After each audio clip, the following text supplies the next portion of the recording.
Loud and Quiet presents Midnight Chats.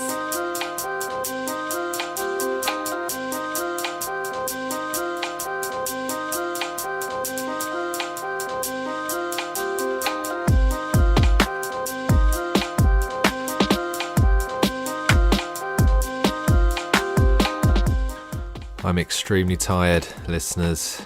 It's been a very, very long week. We've just finished a new issue of Loud and Quiet. It comes out this weekend. And it's been some late nights, but it's boring, isn't it? It's boring hearing people talk about how busy they've been. We've all been busy. That's life. We're always busy. Welcome to another episode of the podcast. This is a slightly different one. We've got a slightly different feel to this one due to the fact that it was recorded in front of a live audience. We took the podcast to End of the Road Festival a couple of weekends ago, maybe 3 weekends ago now, and had a jolly old time. And we thought it would be a good time and a good idea to record an episode of the podcast in front of a live audience. Now, you can be the judge on whether that was indeed a good idea. I interviewed Anna Meredith, who, to her credit, was brilliant. She's an electronic musician, classically trained musician, actually, who, to call her an electronic musician is probably, that's kind of her side project in a way. She released an amazing album this year, though, called Varmints, which is her debut record, came out on Moshi Moshi. I thought it was a shoe-in for the Mercury, for at least a nomination from the Mercury. We don't talk about that, I don't want to bring that up in front of people. But Anna is, her day job, I guess, if you, for want of a better word, is she composes symphonies and classical pieces of music for all sorts of very impressive people. She's done stuff for the Proms before, including a piece she did this year to commemorate David Bowie with Mark Armand. She is a jobbing composer, so we have a chat about that, and also the fact that whilst being a jobbing composer, she has very little interest in popular music, in the way that most people, tend to when they then go on and perform at festivals like End of the Road. So we have a little chat about that. We have a chat about all sorts of things, but this was recorded in a lovely little enclosed wooded area at End of the Road on a place called the Piano Stage, which was just great. It was like it looked like an old lady's front room. And a lot of people turned out. Thank you for coming. If you did come, if you were there from the very beginning, then thank you for that. We weren't expecting that many people to turn up, actually, so I was a little taken back. And you can probably hear from this recording, I was quite nervous as well. But because there were people in front of me, it's not me crapping on as it would have been, I guess.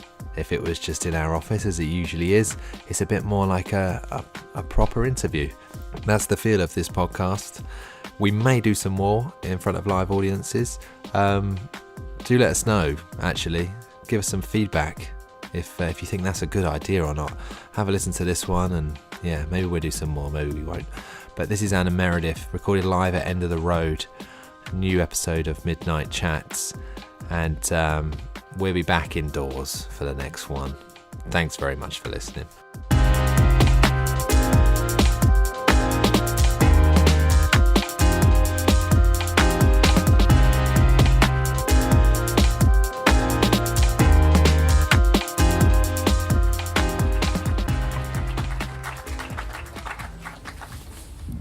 Just gonna take my coat off. Hello. Do it. Thanks. Nice. Thank you. Tom. Thanks. Very short. Hi Anna, how are you doing? I'm good. This is nice, isn't it, in here? Yeah, it's like a fake indoors. I'm not fooled. It's like a fake old lady's house. Yeah. But it's nice. I dressed. Accordingly. Yeah, Accordingly. right. Yeah.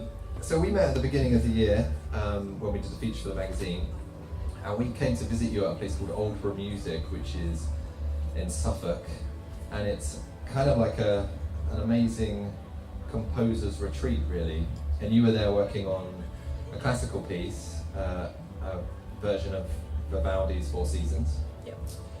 And I suppose it was really nice to come and see you in that environment, because that's kind of the other musical you as a jobbing composer, for want of a better word. Is that a fair Yeah, I mean, I'm in this sort of slightly insane position of kind of funding my pop music through writing my contemporary art music, which is quite a strange way to be doing it. But yeah, I make my living writing commissions for people, for orchestras, for kids, increasingly commercial stuff as well, films, that sort of stuff. But yeah, I do that kind of writing alongside trying to carve out time to do this other stuff with my band. But crucially to say, I don't see the writing as very different. So even though I guess it is a different kind of time I'm doing, I don't, the kind of way that I'm approaching the writing feels pretty similar to me. Yeah. Is it? I mean, most people kind of fund their pop records through working in bars, I guess, and you do it through this amazing kind of body of work, composing these beautiful pieces of classical music.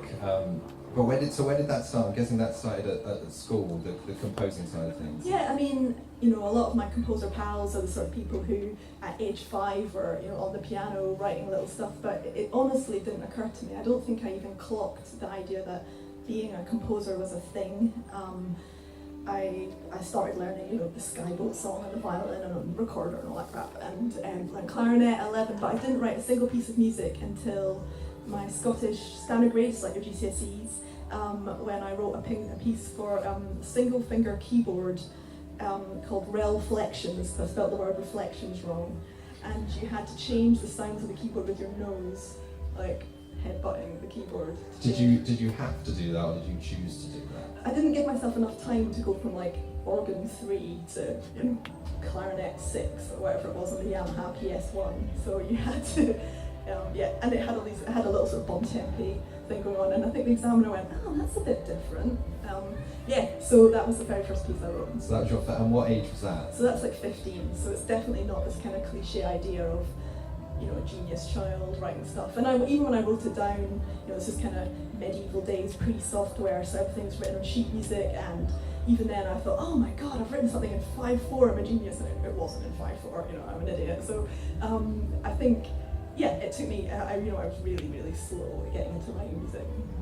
So what was your first instrument? Was that before that? What was the first thing you picked up? Yeah, I mean, all the usual stuff you do at primary school, or what's on offer, I guess. At my primary school, it was actually really nice. In Scotland, we all learned fiddle, we all learned violin, so the very first pieces I was playing was like, Skyboat song and little sort of jigs and reels, that kind of stuff. But my main instrument, which if anybody comes to my gig later on, I'll be mentioning that a bit, is clarinet, which I started at 11, and then I started learning drums a little bit after that. So I did the kind of main music making I made as a teenager was playing clarinet in wind bands and orchestras, and I was singing in choirs and playing sort of percussion and drums and various other ensembles. So I was doing loads and loads of music making in terms of playing, but not too much creating, to be honest, at that point.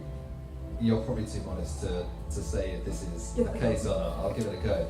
Were you naturally gifted at it? Did you pick it up easily?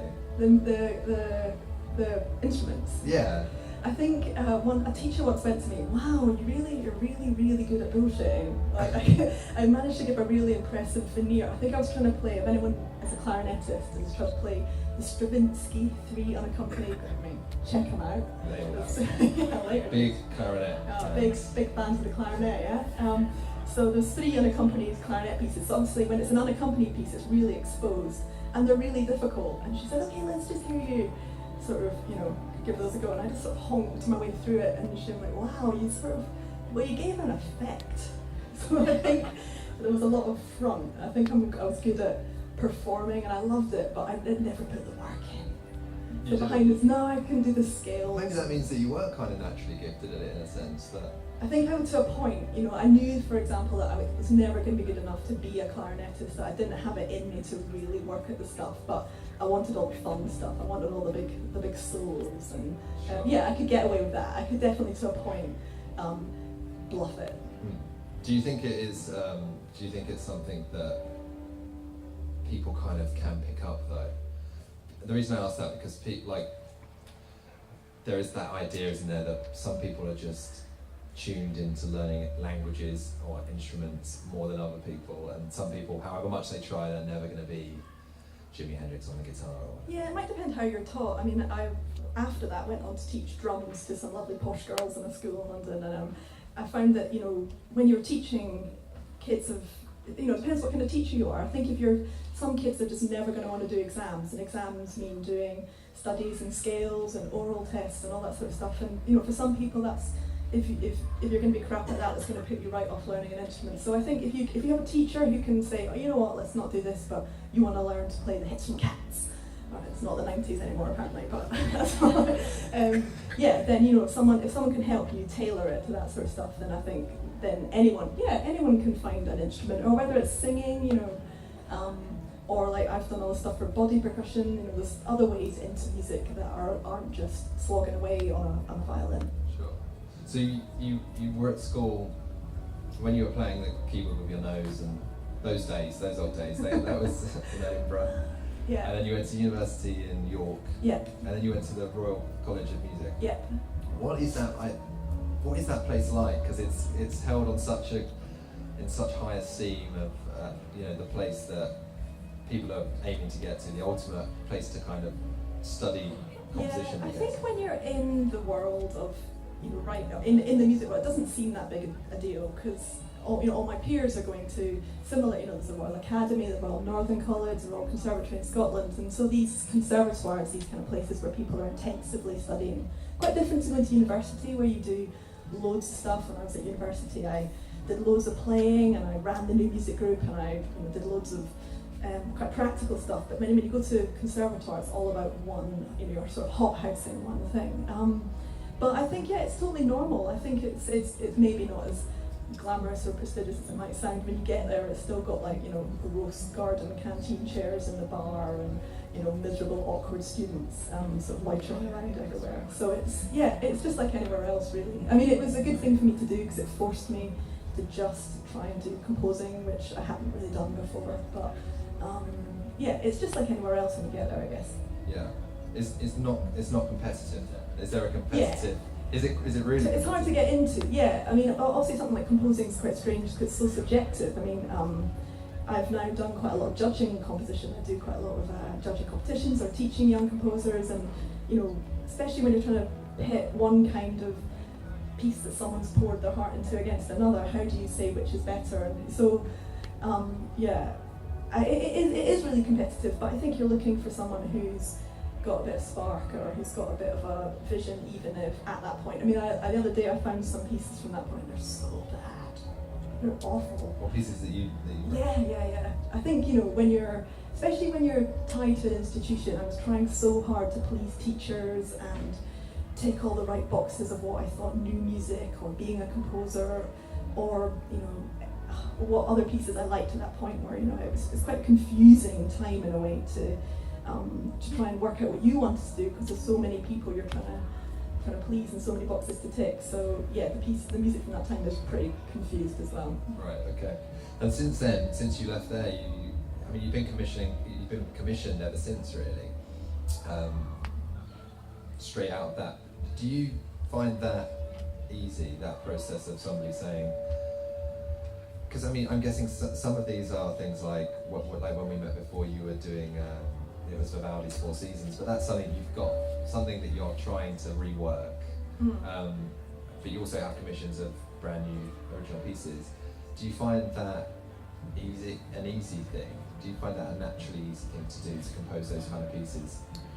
Yeah, I mean, well, I guess it's my job now, so I sort of don't think too much about, oh God, can I do it? I've just built up. I think in a way the strongest skill that I've bought is a massive ability of denial, where I just say, yeah, I can do that in confidence, and then I'll give something a go, and it's quite often it's only when later down the line I think, fuck, what have I agreed to do? And then I actually look at the practicalities of how long it is, or who it's got to be for, or what kind of occasion, that I have to then think, oh shit, okay, so this is going to need to be loud, or use these instruments, or these people can't play these instruments, so I need to do this, so you figure out all the practical stuff. But in terms of actually focusing on writing music, I suppose it's just a skill like anything else that you build up, that I now don't question whether I'll be able to do something. I just think, yeah, alright, so I'll carve out that time to write this thing, and then you just chuck yourself into it and give it a go. And because I think I was lucky enough quite early on to have a lot of quite challenging, strange pieces to do, quite soon after college I had pieces to do that were for multiple symphony orchestras linked by satellite, and there was all sorts of practical stuff there about delays and feats that might fail, or pieces for for nursery school age kids, all kinds of stuff like that. And just trying to just work out those problems has given me this kind of aura of invincibility, which is quite unappealing when I put it like that. And is there also a sense, like if you're working on something that someone briefs you on something, is there a chance that you're going to spend forever composing this piece of music, and you give it to them and they say, I wasn't really thinking of that? Well, I think that's maybe a different, I've been quite lucky, I suppose, in the kind of concert music world, in which I come from. Nobody would ever do that, which is quite a strange thing. I suppose it's different from someone saying, can you write music for my advert or my film? This is music where someone is paying money to have you, and in a way, even if they secretly hope that you're going to write a piece quite like the last one, which is actually normally why they ask you, can you do that thing again? And of course, that's never what you want to do, because you just did it. But I've never, quite often, they're paying for you and what you want to do. So I've been really lucky, I guess, and that is a nice thing, I suppose, about that concert world, in that people are investing in your voice, whatever form that takes at that point. So the stuff you're thinking about more is more the practical stuff. How long is it got to be? How much rehearsal is there going to be? Maybe what else is in the program? And if there's any other stuff, like whether there's any amateurs or kids involved. That's the sort of stuff that influences the kind of piece you write more than what do I think they want. Personally, when I try and think too much about what do the commissioners want, then I just write something rubbish.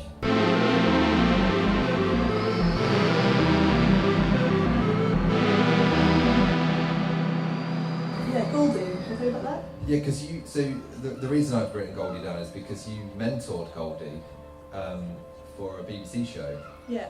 Was it called Classic Goldie? Yeah. And it was about taking the drum and bass icon that is Goldie and making him into a classical composer? Well, I think that the idea behind the show was really great. The idea was to say, hey, anyone can compose. You don't have to, it doesn't matter if you can't write sheet music, it doesn't matter if you're not sure about the range of the oboe. Much more important is to have ideas and have a kind of creative starting point. So Goldie's absolutely overflowing with that. He had ideas coming out of him everywhere. So he was, so I guess they had me to try and help him take the ideas and structure them a little bit more into the structure for a piece. But behind the scenes, they also had a composer friend of mine helping to turn those ideas into actual dots on a page. But I think it was great that the final show made it seem that simple. I think it's much more healthy to say to people, got ideas, great, get them out, rather than, hey, look at this laborious process you're going to have to go through with all this notation. Because it is more important to have the ideas, and the notation is a tedious process you have to go through to kind of translate between your head and what a player sees. And that's part of the appeal for me of doing the electronics and band stuff, is I don't necessarily have to go through that vile stage anymore. Some people I know absolutely love it. I know lots of composer friends who really enjoy the craftsmanship of making a beautiful score and getting all that orchestral detail, but I'm more of a kind of broad brushstrokes kind of girl. Sure. So I was going to say, so that, what we've spoken about so far, that's your classically trained side of you, who's orchestras and that kind of world. But then there's this kind of other side, which is a newer thing for you, because this year you released your first electronic record, Varmints, and that. How did that come about? Because am I right in thinking that until that point, or until you released a couple of EPs before, you hadn't ever created music without being commissioned to create? Like, you would just make, most people probably, bands and things, they play songs forever and ever and ever, and then they try and get a record deal, and that's then what they do. Whereas that's not the case for you, is it? It was more that if someone wanted you to make something, you would, and if they didn't, you were happy to just not. Again, this is going to sound like awfully arrogant. I've been lucky enough that I've had more work than I can do.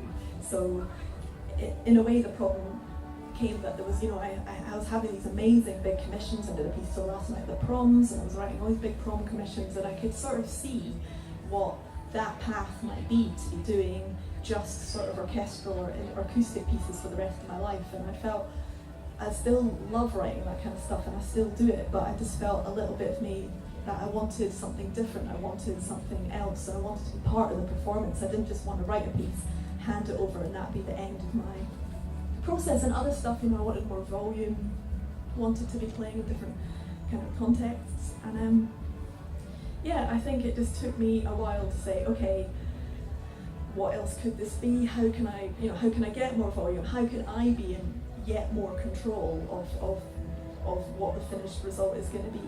And it meant carving out time. It meant saying no to a bunch of work so that I could take some time to go places like Aldeburgh, so these kind of residency places, and start writing some original and again really crap electronics, just to sort of try stuff out. And that's been kind of building from there. And so in order to, I remember you saying at the beginning of the year, just before the album came out, that in order to do this year, you even said back then, you are going to have to turn down a lot of work, and you were saying you've left this year open, you've left it a bit free, and at that point you weren't sure if you were going to be sat around twiddling your thumbs, or how it was going to go, or the kind of demand for essentially your own electronic music. How have you found it? Like, we're now kind of September. It's been amazing. It's been an incredible year. It's been completely different to any other year I've ever had, mostly in terms of, I guess, how I spend my time. normally I'd be sitting in my pants with a hoodie that says Edinburgh Youth Wind Band in soup all over it, and I'd be sort of trying to write some piece and weeping softly into like a MIDI keyboard. And this year I've been juggling that with going out and doing gigs and playing with my band, and that's not something I've ever, before we have obviously been playing for years, but we've been doing, 1 or 2 or 3 gigs a year max for the last few years. And this year I think we've done near, over 35-ish gigs this year, and that's a lot, and well, for me. And it's been great. It's been really, I'm going to start whinging, it's exhausting, and trying to juggle that with the commissions I did take, it's been really difficult. And there's all sorts of stuff I wouldn't have known about, practical things that have been really hard to work out, and money is difficult. God, I'm whinging. But it's been amazing, really exciting, and I'm so happy and proud that people have liked the album. And because there is obviously that scary moment where you think, I've taken such a gamble turning down this work, and I believe that this can be something I can do, but what if nobody likes it, and what, is my own self-belief enough to carry this thing? Will I keep doing it if nobody else wants it after a lifetime of only doing things that other people have asked me? And like you say, if you come from a band tradition, you're probably thinking, who cares, just do it anyway. But I think it took a lot of psyching myself up to say, I'm gonna do this, I'm gonna make this thing happen, I'm gonna get these band players to come and help, I'm gonna, this is how I'm gonna mix it, this is all, all the stuff, all the stages that everybody's gone through, but were quite new for me. So it is more daunting doing your own thing. There's a lot compared to being commissioned to do something, like working on something that's solely yours. I think there's an emotional accountability. I really, with this album, maybe everyone would say this, but I wanted to make sure that every track felt strong. I really believed in it, that I represented myself properly. And part of the reason it's called varmints, which is like an old word for pests, is that I was thinking of musical pests, of ideas that have, in whatever kind of pieces I'm writing, whether it's an orchestral piece, a choir piece, piece for kids, piece for body percussion, whatever, that there's certain kind of tropes that are cut across whatever I'm doing. So I wanted these pieces to sort of demonstrate the things that I think make up my writing, no matter what kind of writing I'm doing. And and so for me, the album has those tricks. Whether some people might go, that song's very poppy, or that one's clearly a bit more classical, I don't hear it like that. I just see, oh yeah, you're doing that rhythmic thing again that you like, and oh yeah, using those chords again that you like. It's those sorts of ideas that sort of fed the album. Before we came up here, we were just stood over there, and you said to me, whatever you do, don't ask me about music, like new music, or what music do I like, because you don't listen to it. Which is true, isn't it? You don't listen to other quote-unquote popular music. Not really. You said, don't ask me who else you're looking forward to seeing at the festival. That makes me sound awful. No, I just find that really interesting that you again a bit like this idea of only writing when you're commissioned. Yeah. It's kind of it's an extension of that, I guess, in the sense that most people get into music and make music because they want to emulate their idols when they're younger. Did you have any? Like when you were growing up, who were you? When I was growing up, I loved my classical stuff. I was loving my Shostakovich and my Tchaikovsky, but I also love Nirvana. Did you have posters of those on your wall? And more, I've got my Keanu Reeves posters. Next to Beethoven. Yeah, he's up there. Yeah, Thomas Beethoven. Yeah, and that, but what I suppose you're saying is that was when I was writing the crap stuff, was when I was trying to say, oh, I love Shostakovich 7th String Quartet crossed with a bit of whatever, and it's taken me a really long time to work out that that's not what I personally should be doing, i.e. listening to local new stuff, because people always assume that, oh, I bet your iTunes is really interesting, and it could not be. It's all Queen. It's all Queen, okay. Yeah, but it really took me ages to kind of work that out, because if I hear something great, I'll go, oh, I should be doing that, and then I just end up doing a rubbish version of it, so there's all kinds of bad James Blake.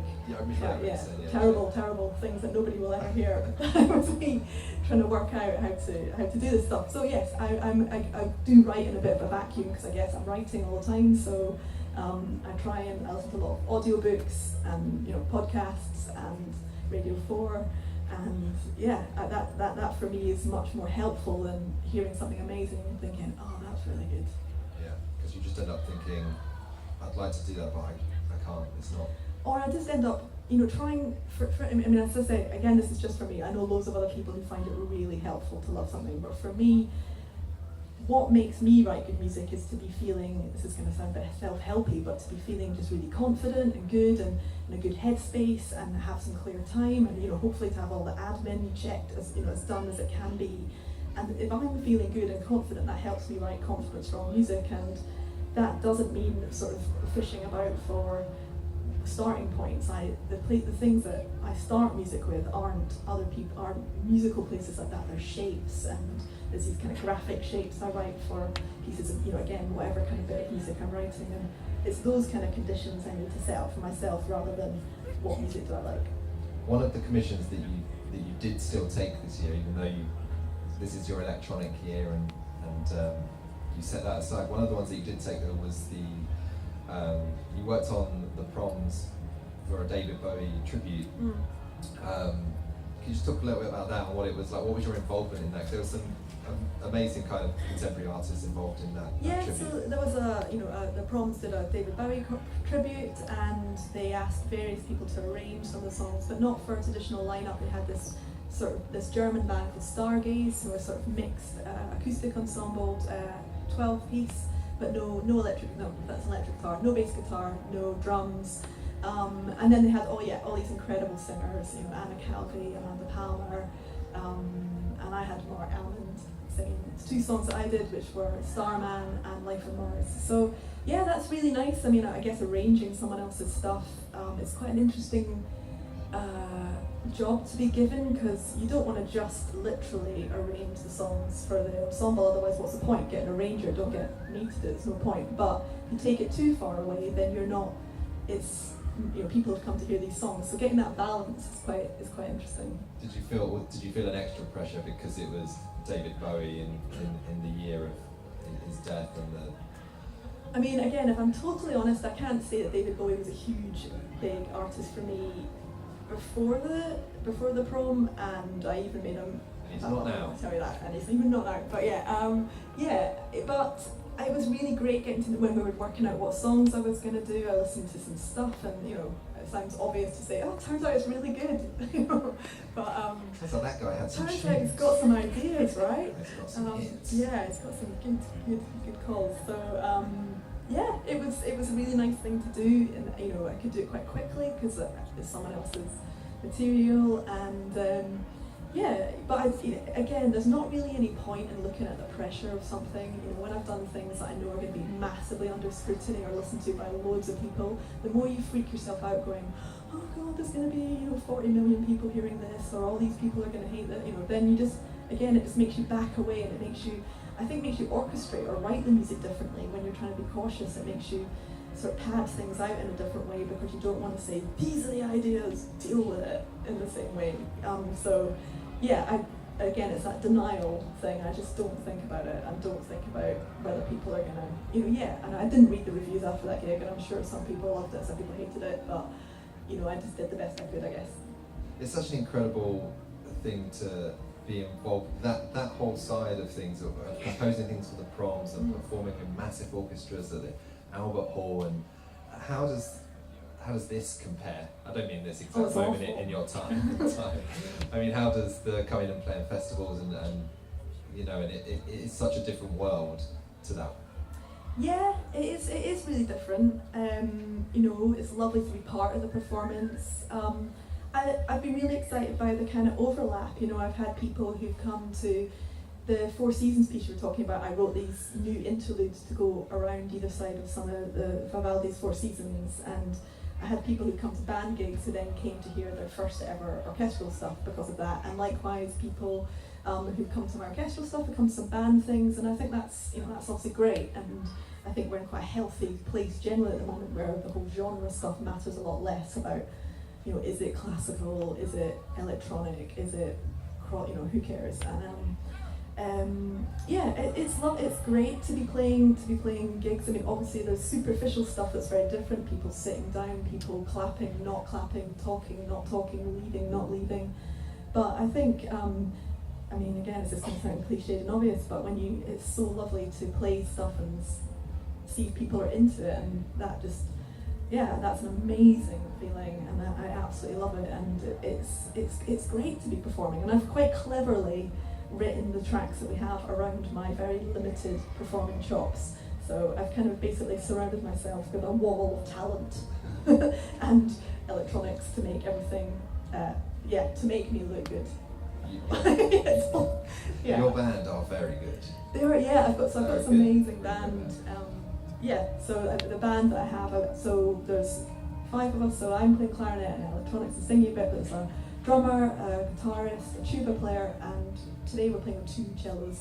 And they're all people, friends I've met from various orchestras, and they're all in, amazing, they've all got their own individual classical careers. You've got principals of various orchestras and people doing all kinds of interesting stuff, but they all wanted to do something I think a bit different as well. So I'm really lucky in that they are so virtuosic and they have such incredible skill that and that in turn influenced the album. There's definitely tracks in the album that was me saying, okay, can you do this amazing drummer Sam, or can you do this amazing guitarist Jack, and I've written stuff around their virtuosity because they're so good.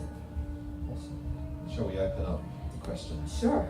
Does anybody have a question for Anna at all? Come on. This man has a question. I did Stand the Grace as well.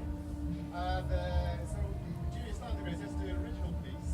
I'm guessing that was the one you had to do an arrangement as well. Oh, maybe that was after my time. Because I was asked you what the arrangement. Oh, I don't think I did have to do that. Oh, I'm sorry. Arrangements. No, I don't. I did actually. Well, what I spent most of my time in music class doing was the teacher thought I was composing spells, which were basically like little blobs of notes which you could use as a starting point. But what I was actually doing was playing the Pet Shop Boys on a keyboard. That's literally all I spent all my time doing. And she'd come over and I'd like unplug and be like, and she'd like, lovely spell, Anna. And I'd put the headphones back on to play it all was on her mind. So yeah, Pet Shop Boys is probably my first arrangement. Yeah.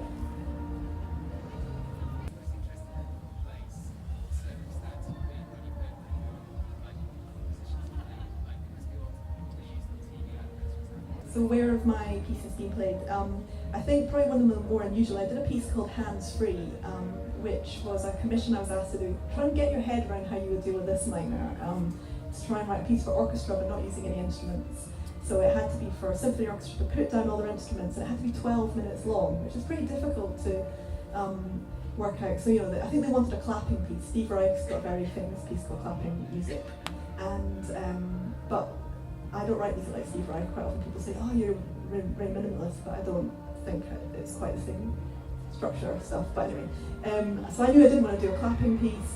So if you're bored, go and Google Anna Meredith Hands Free and have a look at this piece, because it's got all this body percussion and beatboxing and great choreography. I work with this brilliant choreographer called David Ogle, and we've done a few pieces like this since.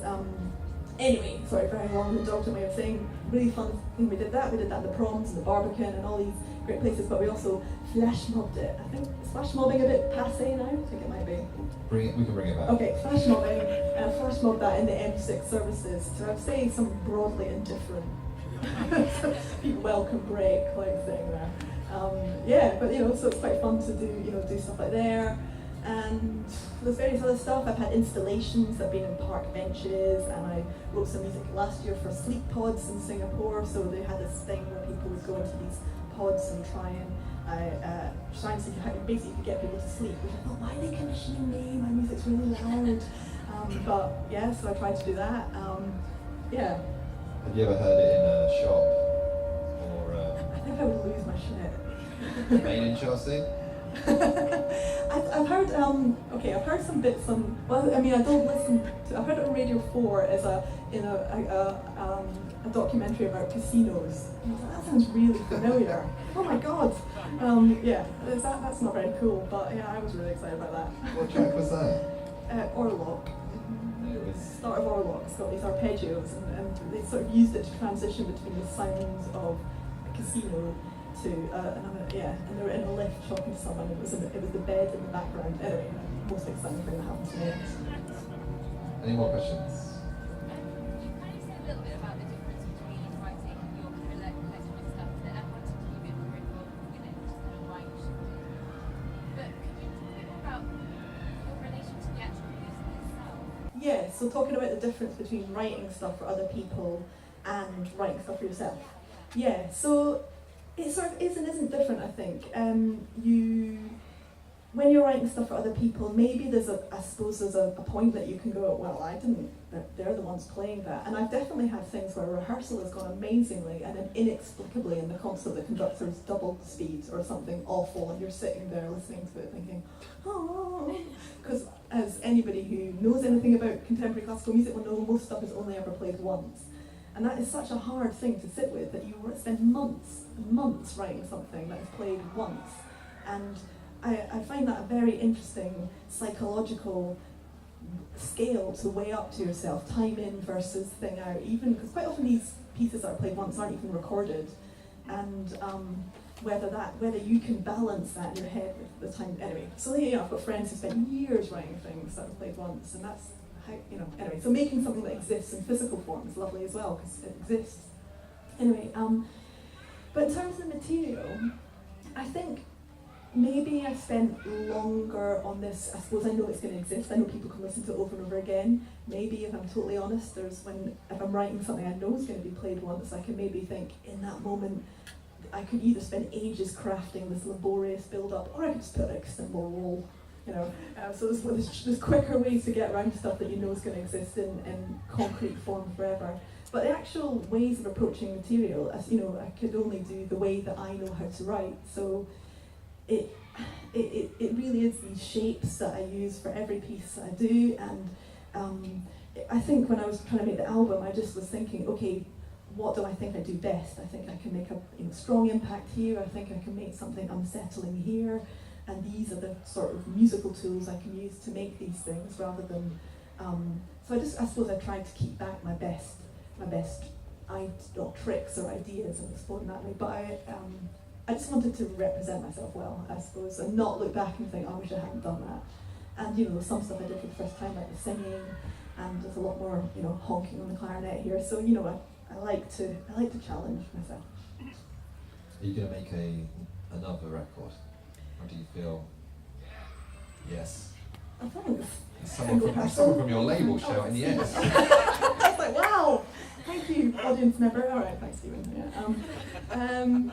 Yeah, well, until about 6 months ago, I would have spewed on your face if you asked me that. The idea of it was so much work and so much time, and I'm whinging again. It's just such a huge thing to have done, and the implications are it's very boring. But yeah, I think I will. I think next year maybe, possibly. I just have to. It's funny because I thought this year was going to be the year that would, and I guess it has been the year that has said something about what next year is going to be. But now it feels to me like, what's next year going to be? and what new stuff can I do then? So yeah, I think I will, but again I have to work out how will I fund it, and how will I write it, and what other pieces am I going to do to fund myself, and also I don't just want to do this stuff. I want to keep doing orchestral stuff, and I'm hopefully going to do some stuff for film and all that kind of thing. So I like the new challenges ahead, I hope. Excellent. Is there any others before we? It's nice there. What? I'm really interesting. Got a lot to say. Oh. Thank you. A little bit related to the previous question. When you're writing for your band, rather than your orchestra, are you thinking about how it's going to sound as a record, or how it's going to sound on stage when you're playing it? Yeah. Think about kind of the listener at home with maybe their headphones on there. So writing for the band and how that's going to work for the record and live as well. Yeah, I mean, what's the balance between how you're thinking of one versus the other? Yes. So, I suppose initially you're thinking of the record, and then you're going to deal with the live version of it. All the stuff that the band plays mostly notated, because I'm a control freak. So most of the ways I actually write any music is in Sibelius. I don't know if anybody uses that unwieldy bastard or software. Then yeah, that's how I mostly write stuff. Is again, it took me a long time to work that out, but as opposed to writing straight into Ableton or Logic or something, I write everything in Sibelius and then extract the MIDI and put it back into somewhere else, because for me that's how I can have the most control. So it means that a lot of the material is already notated, so I can hand it to the band guys and say, here are the dots. But they're also really brilliant and creative, and we can work stuff up together. So I quite often will make a sort of demo or a really rough mock with the MIDI for them, and then we kind of work the parts out there. And then there's another step for the live things where I've taken stuff around the electronics to work for the live instruments instead. And it kind of depends on the individual players in the band. Some of them are just able to do it by ear, and some of them can only do it by reading sheet music. So I've had to kind of work around what they're happy doing, I suppose. But the actual generation material is all from Sibelius. Thank you very much, Anna, for No coming. problem. It's, Can I tell great. everyone to come to my gig? No, we're out of time. Yes, you can. Go. Please come. No, we're playing 5:15 today in the Big Top, and I've even lugged a Primark suitcase filled with t-shirts and vinyls all the way here. So please come, and then come and buy the stuff. Thank you all. Thanks for staying.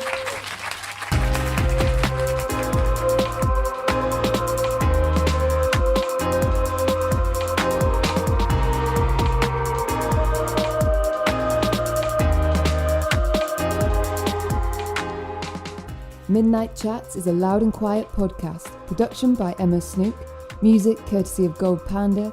Search Midnight Chats on iTunes for more episodes and to subscribe. For more information, visit loudandquiet.com.